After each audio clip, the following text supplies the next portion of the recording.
Ahoj ženy, já vás vítám u dalšího dílu podcastu Žena ženám.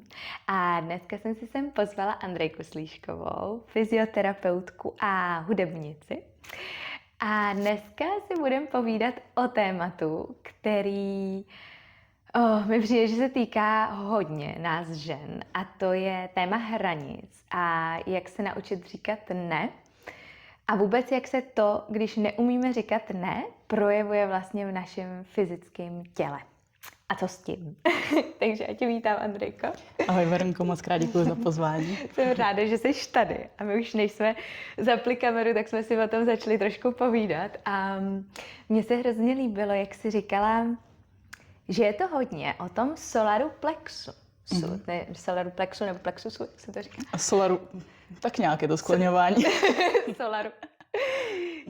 Jak máš vůbec celou tu oblast a jak s tématem hranic a toho sebevyjádření souvisí? Tak tady ta oblast vlastně toho žaludku a podžebří je hodně citlivá právě na to, jaký je naše sebevědomí a jak se vztahujeme k prostoru okolo sebe. Kolik prostoru vlastně jsme schopní se sami pro sebe vzít. A možná si i můžeš jako všimnout, že ve chvíli, kdy třeba někdo má nižší sebevědomí, tak vlastně automaticky se tak jako choulí. Jo? A vlastně to tak jako dojde ke kolapsu vlastně toho solaru, že tak jako spadne dolů, jak kdybychom si ho zavřeli vlastně. Jo? Naopak někdo, kdo je takový třeba trošku namyšlenější, nosánek nahoru, jo, tak ho třeba umí jako přepalovat, že všechno táhne, jo, jde hodně jako na sílu, umí si vzít hodně prostoru, furt je slyšet, jo, a nenechá třeba mluvit ostatní, tak to je nějaký jako druhý protipol. A pak je nějaký vlastně střed, nějaká harmonie tedy těch dvou stran, ve kterém vlastně já můžu cítit sama sebe, svoji osu a i cítit vlastně ostatní. Jo, takže já vím, že třeba tohle je nějaký můj osobní prostor a ve chvíli, kdy ucítím, že mi do něj někdo vstupuje a já cítím, že to vlastně úplně není v souladu, tak můžu jenom říct, hele, tohle nechci, jo, nebo potřebuju to jinak. Jo, a vlastně můžu být v klidu, nemusí to být, hned se to začne chvějet, hned vlastně jako ho musím vypudit až o 3 místnosti dál, jo, to je vždycky nějaká jako disharmonie, anebo naopak, když si nechám překračovat ty hranice a vlastně si říkám, no tak dobře, on to chce, tak já si to nechám líbit. Jo, takže i tady to samotné postavení můžeš jako různě vidět na lidech okolo sebe, všimnout si vlastně, jak chodí, jak drží svoje tělo a jestli jsou spíš v tomhle postavení, anebo naopak jsou jako otevřený a tak. Že ty to zvlášť na té fyzio musíš asi hodně vidět, viď? Jako, že tam se hodně pracuje s posturou těla nebo pomáháš lidem, jak vlastně třeba líp stát nohama na zemi, vlastně mít jako tu základnu pevně postavenou a že zrovna ten solar plexus je něco, co je tím úplně ovlivněný, že jo? Že no.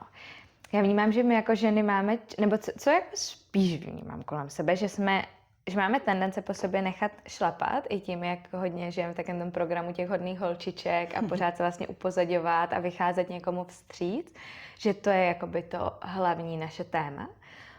Co třeba vnímáš, že s tím jako my ženy můžeme dělat, jako, nebo co je třeba takový ten první krok k tomu vlastně vzít si zpátky tu svoji sílu a dokázat se vymezit, dokázat říct ne, nebo možná to i rozpoznat, že vlastně po sobě nechávám šlapat. Pro mě vlastně ten první krok je začít se vlastně vůbec vnímat. Mně přijde, že vlastně hodně jak, přesně, už jste naznačila, že ten jako svět okolo i k tomu tak jako inklinuje a my sami, že jo, hodně jsme v hlavě. Vlastně dost často točíme jenom myšlenky, říkáme si, že bychom něco chtěli, ale nikdy se to vlastně jako nepropisuje do toho těla. A možná ten první krok, který je jenom si vlastně vlízt do toho vlastního tělíčka, nechat tam tu mysl trošku jako klesnout a říct si, jak já se vlastně cítím. Jako nelhat si.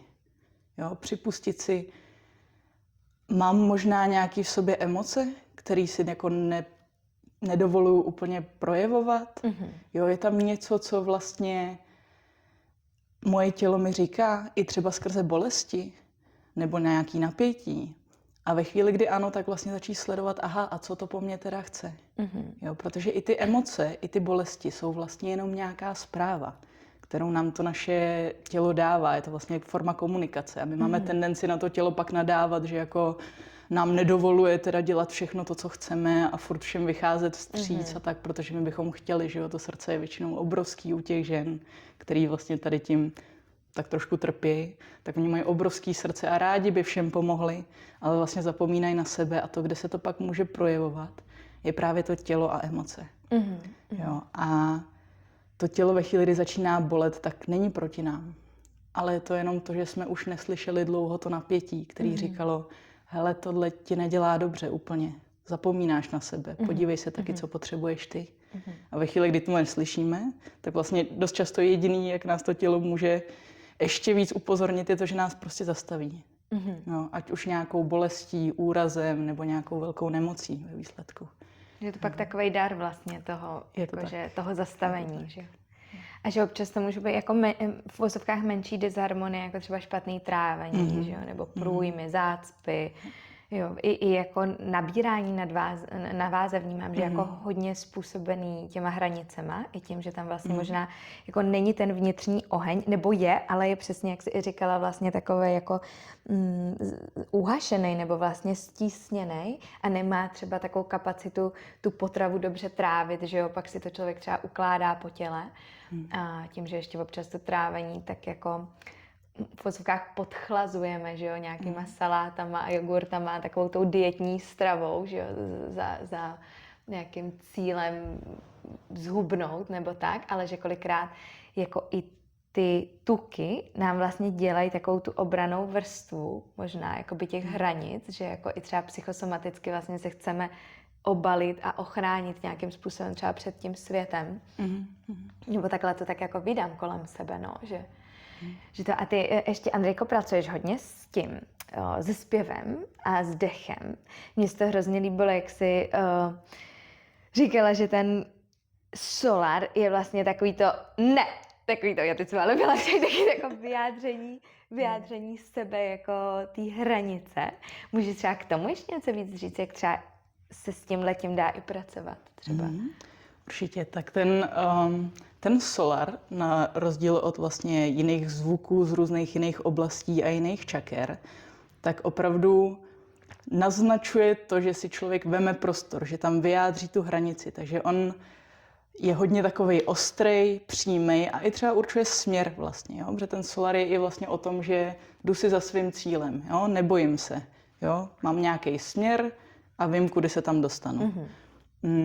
Takže ten zvuk jeho je takovej, já ho rovnou ukážu.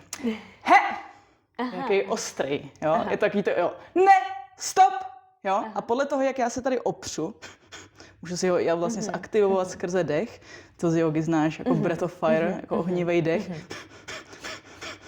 kdy vlastně fakt nejdřív vlastně zaktivuju celou tu oblast solaru, i ty svaly, celou bránici vlastně, aby podpořila ten zvuk.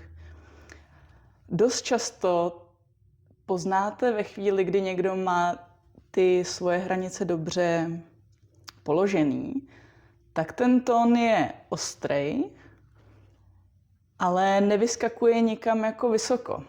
To, čeho si můžeme všímat ve chvíli, kdy někdo jako se snaží nastavit hranice, ale nemá ukotvenou svoji energii, tak je to, že začne jako křičet a vyleze mu ten zvuk hodně vysoko. Je taky to, nedělej tamhle to a vlastně ztrácí tu energii tím, co se snaží říct. A nemá tu svoji energii ukotvenou. Že to nejde z toho středu vlastně. No, a nejenom ze středu, ale vlastně není opřený ani jako ve spod o svůj podbříšek a kořeny. Jo? Že vlastně jako ztrácí půdu pod nohama a pak je to slyšet. Jo? Že moc hezky je to vidět vlastně na dětech, kdy poslouchají a kdy neposlouchají. Protože takový ty maminky, že jo, který často křičejí na děti, protože už jsou zoufalí a nevědějí co.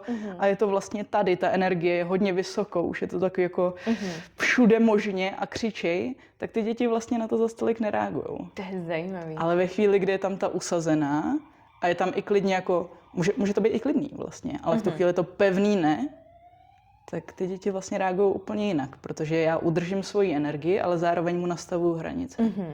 No, a tohle vnímám i jako v běžné komunikaci s lidma. Když já vidím, že se moje hranice klepou a snažím se něco vyjádřit, tak vlastně nejsou dost často pochopený. A ve chvíli, kdy já uzemním tu energii svojí a pak nastavím tu hranici, tak vlastně je slyšená.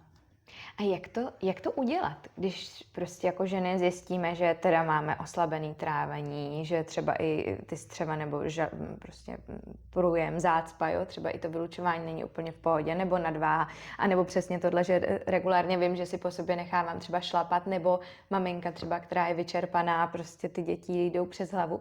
Tak jak k tomu vlastně dojít k těm pevným hranicím, jak je vybudovat zpátky? Jde to i přes ten zvuk a přes to jako fyzické natrénování zvuku, vlastně osahat si, to jsou i různý cvičení, přes který se k němu dá dostat. Ale taky vlastně začít s málem. Jo? My dost často máme tendenci vlastně všechno pak změnit. Jo? Vidíme teďkon teda, nechávám po sobě šlapat a chci najednou změnit všechno. Ale možná ten první krok je, jsem teda unavená a potřebuji něco změnit, tak si vzít prostě pro sebe 10 minut. Jo, který možná jsou jako novinka. Že do té doby vlastně furt dělám něco pro ostatní, ale najednou si v tom dni vymezím 10 minut, které jsou jenom pro mě a nejede přes to vlak. A klidně takhle postupně začít a v těch 10 minutách vlastně se cítit. Co teda vlastně předcházelo tomu momentu, než se zastavím, jak v těle vnímám svůj dech, jak vnímám nějaký napětí, vibrace, co se ve mně děje, jsem v pohodě, nejsem v pohodě. Jo?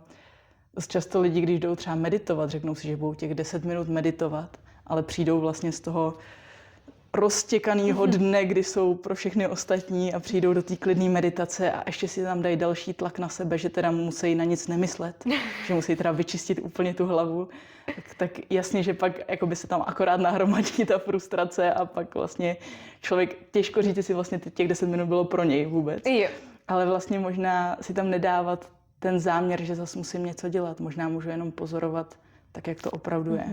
Možná jako vypnout, ne? Třeba i jako dát si vanu, že jo, nebo přesně, si lehnout s knížkou, nebo si dát kakao, lehnout si na gauč a jen tak koukat. Vypnout si telefon, nikdo se mi nedovolá. Jo? Začít postupně říkat ne od malých věcí. Jo? Cítím, že někam nechci jít, tak to řeknu. Jo? Dost často to pak ještě pozoruju taky, že u lidí jsou takové dvě roviny. Už spousta lidí v téhle době se to naučilo říkat lidem ven, protože ta doba je tak rychlá, že kdyby to nedělali, tak už jsou úplně jako...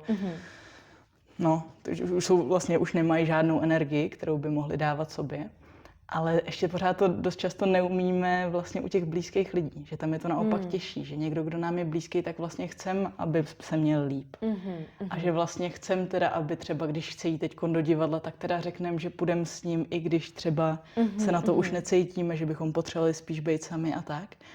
A vlastně sleduju, jak dřív tahle tolerance toho, jak moc můžu jít přes sebe, byla mnohem větší než v téhle době.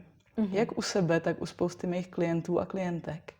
Že přicházejí s tím, že ten tlak na tu jako autenticitu, jo, to je to hodně skloňovaný téma v téhle době, ale co to vlastně je? Jo, protože za mě to přesně souvisí tady s tím.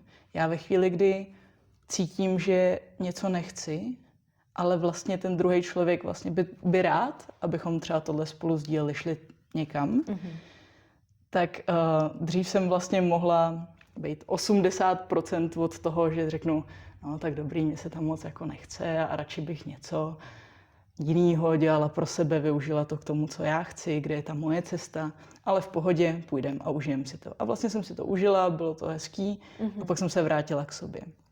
Teď mi přijde i to, s čím chodí ostatní klienti, že vlastně ta možnost se odklonit od toho, co je ta moje pravda, je vlastně mnohem menší.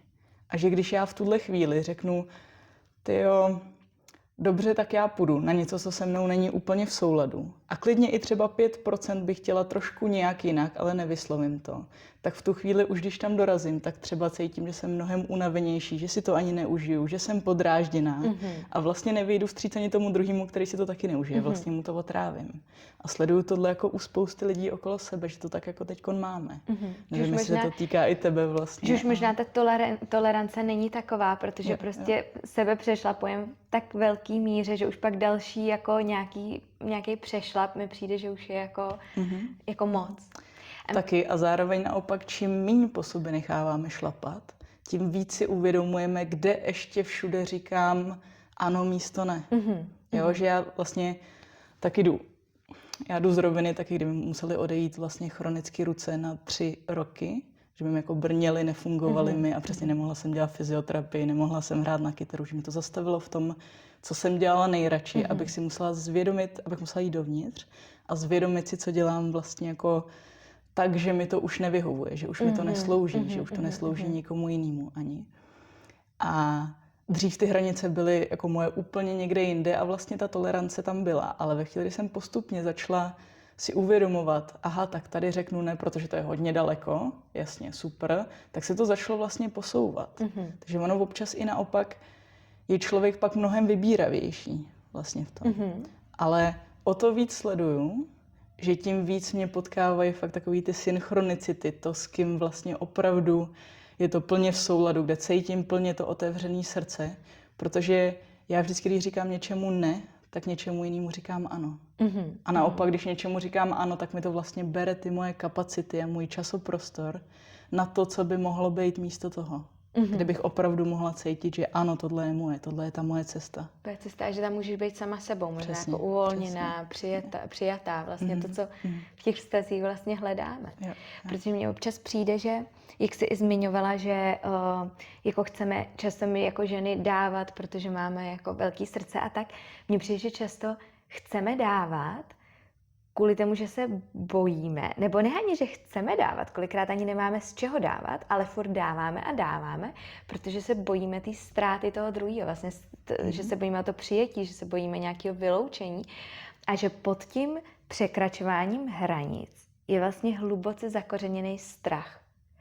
A že se mi to i třeba líbí z pohledu tradiční čínské medicíny, která hodně dává takové jako mapu, jak pochopit ty disharmonie v organismu, nebo právě ať už je to nějaký ekzém, nebo špatný trávení, bolest hlavy, tak skrz tyhle ty symptomy, jak porozumět řečí toho těla a co mi vlastně chce tím říct.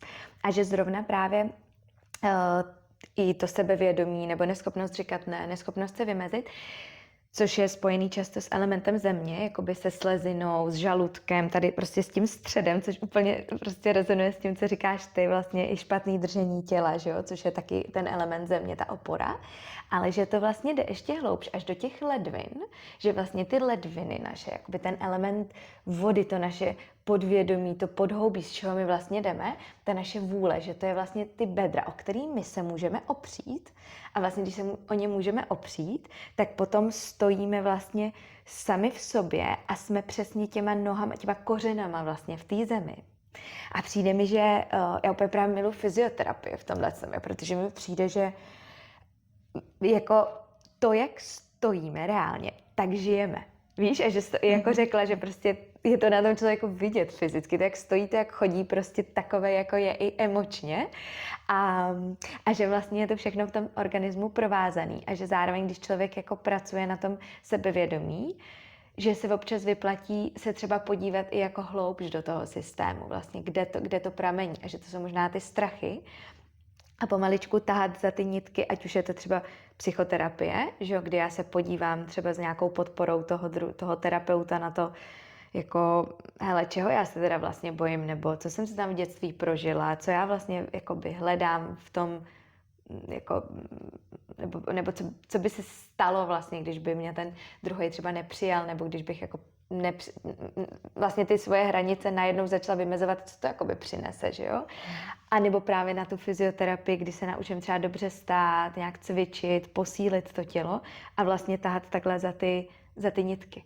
A nebo třeba přes ten zpěv, jak jsi říkala, jako já, když zpívám, tak mě to vyloženě jako léčí tady, víš, že cítím, jak mě to otvírá, zároveň si uvědomuji, bože, já jsem tak bloklá tady, víš. A je to jako, že taková cesta, že možná není úplně jako jasný řešení, ale spíš jako hledat ty cestičky, jak se víc upevnit sama v sobě, než jako koukat na to okolí, ale vlastně se sama jako vyrůst v sobě, že jo. Jako vlízt si do toho svého těla a vzít si sama sebe zpátky nějakým způsobem, že jo.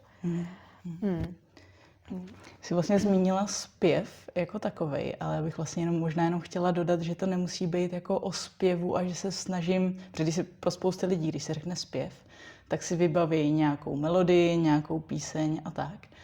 Ale ten náš hlas má vlastně mnohem větší možnosti. Jo. My nepotřebujeme úplně znít nějak perfektně, ale můžeme vlastně jenom zkoumat, co ta vibrace přímo v nás vlastně otevírá. Jo, ve chvíli, kdy se rozechvěje hlas, kdy zapojíme ty svaly dýchací, které pomáhají vlastně tomu hlasu, aby se mohl šířit, tak zároveň vlastně masírujeme to tělo a ty centra uvnitř. Jo? Takže i ta vibrace je velice fyzicky nám otvírá ty centra, jo? Otevírá ty témata, se kterými se můžeme potkávat v rámci toho i nastavování hranic vlastně, ale i třeba vyjadřování emocí. A možná vlastně fakt bych jenom odložila to, že se nemusíme snažit znít krásně v tom. Že vlastně já si můžu i sama pro sebe jenom začít tak jako broukat, vydávat jako jakýkoliv zvuk, který je mi nejpříjemnější. A z něj se vlastně jako vydávat do různých končin a sledovat, kde to naopak není třeba úplně hezký. Kde to naopak je vlastně, že se to tam jako začíná lámat, protože to jsou dost často nějaký vstupní dveře do nějakého témátku, do nějakého staženého prostoru v našem těle. Jo? Předvedu, ať to není jenom úplně jako abstraktní, ale ve chvíli, kdy vlastně začnu zvučet,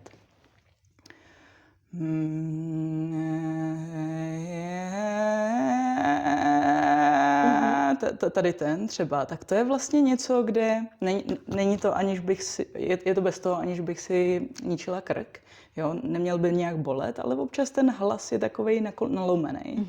Tak v tu chvíli vlastně do něj jít a tam s ním jako zkoumat ho tam. Jak teda možná můžu trošku rozhýbat ten krk, aby se povolil, a nebo možná, když třeba změním nějakou samohlásku nebo souhlásku, takže mi to třeba pomůže otevřít vlastně ten zvuk a otevřít i ten prostor. Když půjdu to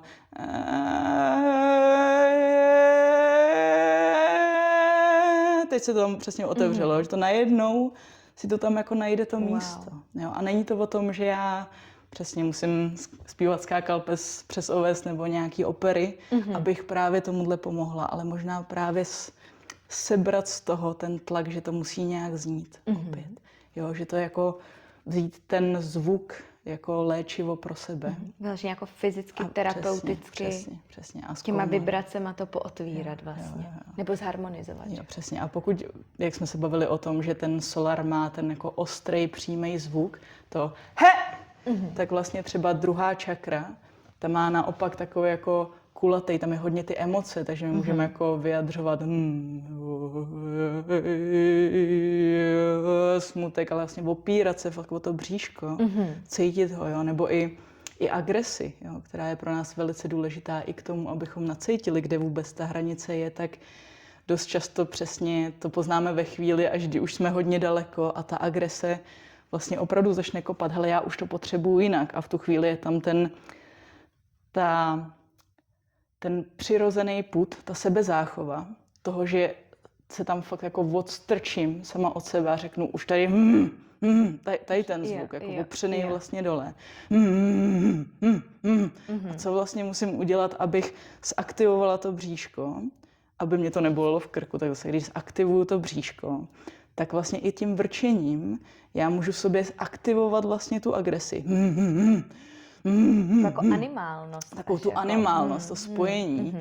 A ona je v tom totiž obrovská síla. Jo? My máme agresi vlastně zařazený něco jako negativní emoci. Jo? Dali jsme tomu takovej ten punc a když je někdo vzteklej, že jo, tak nás rodiče poslali do vedlejšího pokoje, až se vyvztekáme, tak teprv může mít mezi společnost. Jo? Ale ta agrese je vlastně něco, co nám velice pomáhá.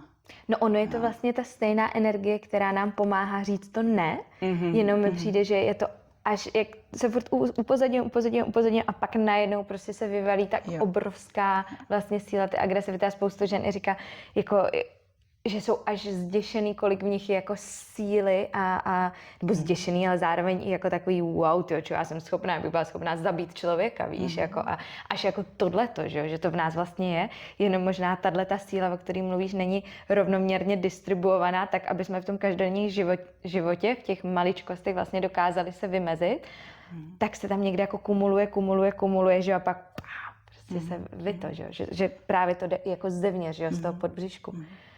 Takže právě jako i se s tím jako možná pravidelně spojovat a zkoušet si takový tam Protože zvířata nám to moc hezky jako ukazují, tu druhou čakru, jak se vlastně propojit s tou animálností, tou živostí, vlastně i s tou jiskrou, vlastně, kterou máme. Protože ona i ta agrese, když se pak jako veme, tak se může přetvořit vlastně i třeba ve vášeň. Jo? Možná to jako v sexu to vlastně známe trošku, i jako takový ten zvířecí pokřik. Tady to, jo.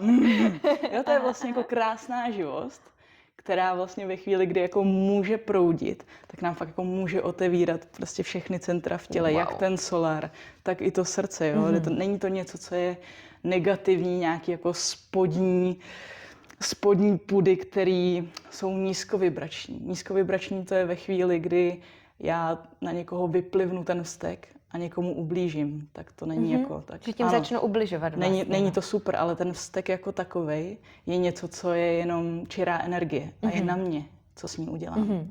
Ale je dobrý si pro ní dojít, protože bez ní se těžko vyjadřují ty hranice. Protože kdy mám vzít sílu na to říct ne někomu, koho miluju.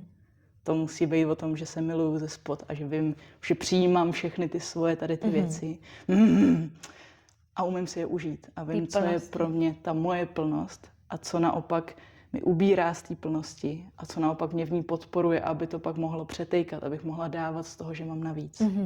Vlastně, takže i to spojování se vztekem vlastně v té každodennosti je vlastně něco, co může být velice nádherný a jemný i pro to tělo, ale dodávat to tu živost. Protože je to vlastně ta schopnost postavit se za sebe, vlastně ta ochránit sama sebe, že jo, že to, co jsme třeba v dětství jako holčičky se nemohli ochránit, že na základě nějaký adaptability jsme prostě se naučili, jak teda s tím okolním světem komunikovat a šlapat vlastně po sobě, tak kdyby tohle je vzít si zpátky tu svoji sílu, že jo, a dokázat sama sebe ochránit a říct prostě ne, jako tohle ne.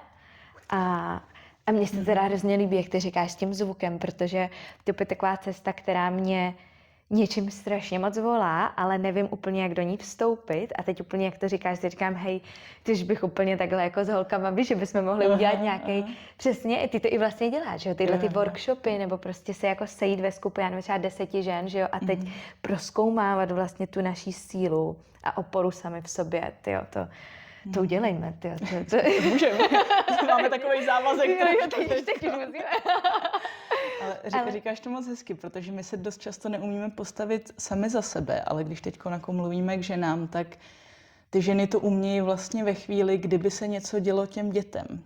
Takovou tu matku medvědici. Jo, a tu samice. Levici, přesně takovou tu ochranářskou. Jo, takže možná i jenom taková ta představa toho vlastně, jak bych se kdyby někdo šlapal po mém dítěti, co se ve mně naakumuluje. A přesně, a tam dost často je tahle živost. Tam si na to ty ženy, ať do té doby můžou působit jakkoliv, ale když přijde nějaký nebezpečí zvenku vzhledem k dítěti, tak najednou se tohle v nich probere a je to nádherný vlastně. A to je vlastně ta dravost. To je ta energie, o které se bavíme. A ta je tam vlastně důležitá. My ji potřebujeme k naší každodennosti. Není to jenom, když jde medvěd na naše dítě. Ale my máme vlastně takový, jako v rámci archetypů my mluvíme o tom, že máme taky svoje vnitřní dítě. A to je přesně to, který zažívalo spousty možná nějakých neúplně příjemných zážitků ve své minulosti. A ve chvíli, kdy teďkon někdo nám zasahuje do toho našeho, tak tam je to malé dítě a my ho vlastně taky musíme ochránit. Musíme ochránit tu svoji malou část, která prostě by se mohla zranit, jo, ta, která se sama neubrání. Takže v tu chvíli si představit, že vlastně já chráním to svoje dítě tím, že tady nastavuju někomu jinému hranici. Jo, takže to není jenom to dítě venku, ale úplně stejně můžu přistupovat i k sobě. Proč tam teda tu hranici nastavuju? A můžu mít tu medvědici i vzhledem sama k sobě. Že v tom vlastně ta láska, že jo? Jo. Já si tuhle ochranu zasloužím taky. Ale už nemám svoji mámu za zadkem s prominutím, aby to dělala za mě. Vlastně takže to se musím naučit.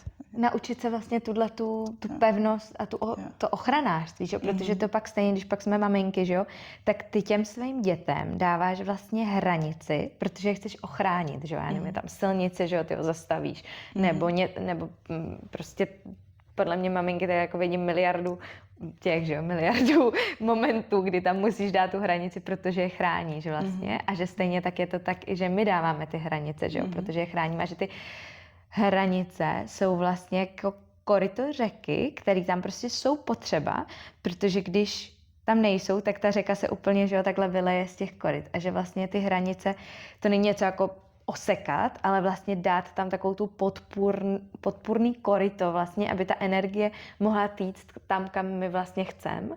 A přesně nám to pomáhá i říkat ano něčemu a ne taky něčemu, protože prostě nemůže být všude, nemůže být pro všechny. Máme limitované množství zdrojů, času, všeho, že jo? A vlastně, aby to dávalo nějakým způsobem smysl, že jo, tam, kam jdeme, aby jsme tam taky došli. To je krásný, to jo. No i ty hranice je dobrý nebrat jako něco, co nás omezuje. Co nás podporuje vlastně, něco, co nás jako podporuje, o co se můžeme opřít. Vlastně. Co fakt jako se můžeme odstrčit, když potřebujeme jít dál, co nám může pomoct. Mně to třeba i pomáhá právě tak jako z pohledu té čínské medicíny, když se snažíme podpořit ten element země, snažíme se podpořit svůj střed, takže jako prvním třeba krokem je si dát do toho svýho života nějaký takový ty podpůrný hranice, typu třeba pravidelnou stravu, nebo to, že budu jíst prostě ráno, odpoledne a na večer vždycky ve stejnou hodinu, nebo že budu ve stejnou hodinu vstávat, ve stejnou hodinu jíst, jo? Nebo že tam jsou tyhle ty v úzovkách jakoby pevný hranice pomyslný, ale jsou tam a držej je kdyby tu strukturu, jako když je hlína a v ní jsou narostlý kořeny, tak vlastně ty kořeny držej tu hlínu pohromadě a že to pak tu ženu neskutečně podporuje. Že třeba, co jsem dělala jako teacher's trainingy v Indii jogový, tak já si pamatuju, že pro mě vždycky bylo jako neskutečně příjemný to, jak je to takovej ten military systém. Jakože tam prostě to máš úplně jasně daný ten režim a teď tě to jako drží ten režim, tu strukturu, jak ve vězení vlastně, ale jako mě to bylo něčím strašně příjemným, protože taky jsem měla dost oslabený ten element země a vlastně tohle mi dělalo jako strašně dobře. A vnímám, že hodně žen, který mají oslabený ten střed nebo ten solar plexus, tak je často takový jako chaos v těch životech, nebo taková jako rozplizlost, takový jakoby bahínko, že buď je ta země úplně vyschlá, anebo naopak taková jakoby bahnitá. No, takže to mi třeba přijde, že může i jako pomoct si tam dát jak život jako podpoře vlastně nějakýho jako protože je to podpora i vlastně těch svalů třeba, který drží ten kosterní systém, ale je to podpora přesně i v těchto těch neviditelných věcech v kalendáři nebo prostě v tom režimu, že jo, a tak. A nebo naopak, když je toho moc, že jo, zase moc struktury, tak zase trošičku polevit, že asi taky, že jo, najít v tom nějakým způsobem tu harmonii, aby prostě jsme tam měli tu podporu, ale vlastně nás to úplně nesvazovalo, že jo. Tak. Vždycky je to o té harmonii vlastně, o tom středu. Jo, o tom středu. Jakákoliv výchylka na nějakou stranu vždycky následuje druhou výchylkou dost často. Jo, že pořád jakoby hledat, že třeba i mně se líbí, že ten střed vlastně není něco pevného, statického, ale je to vlastně to těžiště, že je to umění, vlastně když já se vychýlím na jednu stranu, tak je to umění vrátit se zpátky, pak se vychýlím na druhou stranu. Ať je to umění vlastně pořád tak nějak jako mít ten pohyb a plynout s tím a udržet se vlastně v tom středu.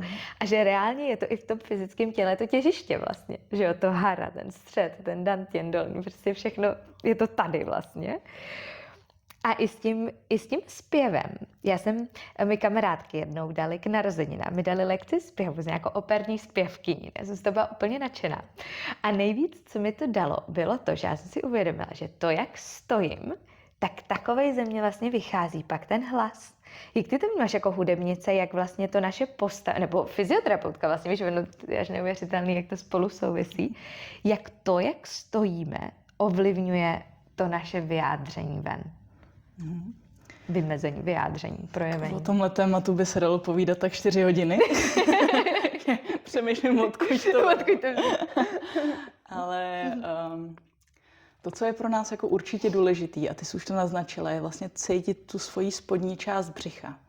Jo, a z fyzioterapeutického pohledu, co je pro tohle důležitý, je vlastně nastavit svoji bránici naproti pánevnímu dnu. Jo, ve chvíli, kdy máme třeba to tělo takhle otevřený. To se mi přesně děje. Aha. Lordoska, že jo? Jo, jasně. Tak v tu chvíli vlastně ta bránice, bránice je hlavní dechový sval a hodně zapojovaná ve zpěvu. Jo. Takže bránice je něco, o co já se hodně opírám, když chci něco vyjádřit ven. Přesně i ten solar, ta oblast vlastně. Když chci něco vyjádřit, něco nasměruju ven, tak k tomu potřebuju tuhle oblast. Ale ona, když se tady nemá o co opřít, tak vlastně jde takhle jako na prázdno ven a je to takový chabý, je tam méně síly. Aha. A ve chvíli, kdy nasměruju jako fakt z tohohle postavení tu bránici proti pánevnímu dnu, tak najednou při nádechu zatlačím do Tak orgánu. posunu tu kytičku, aby to ještě jo, tam, určitě. ženy viděly. Jasně. Když si z tohohle To hezky ukazuješ. překáží bar.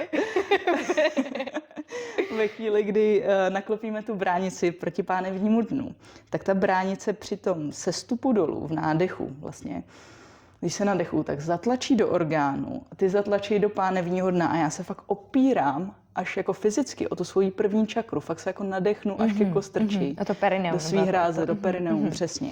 A v tu chvíli fakt jako to, co vydávám ven, v tu chvíli je propojený s mýma spodkama, s mýma kořenama, je tam ta hloubka toho, je tam ta síla, kterou já můžu nabrat ze spoda. Jo, a ve chvíli, kdy tam tohle není, tak přesně to na něčem pluje, nemám moc o to opřít a zdí to prostě buchví jak, protože se neopřu o bránici. Ve chvíli, kdy se tady spevním a opřu se, tak ten hlas může být mohutný, může být opřený a v tu chvíli i prostupuje víc do toho prostoru. Wow. A můžu si pak s ním hrát, já si ho můžu stlumovat a zesilovat, ale musím to udělat břichem. Když to budu tahat jenom krkem, tak si ho budu, přesně, už jenom bude znít trošku divně a budu si ho hodně ničit.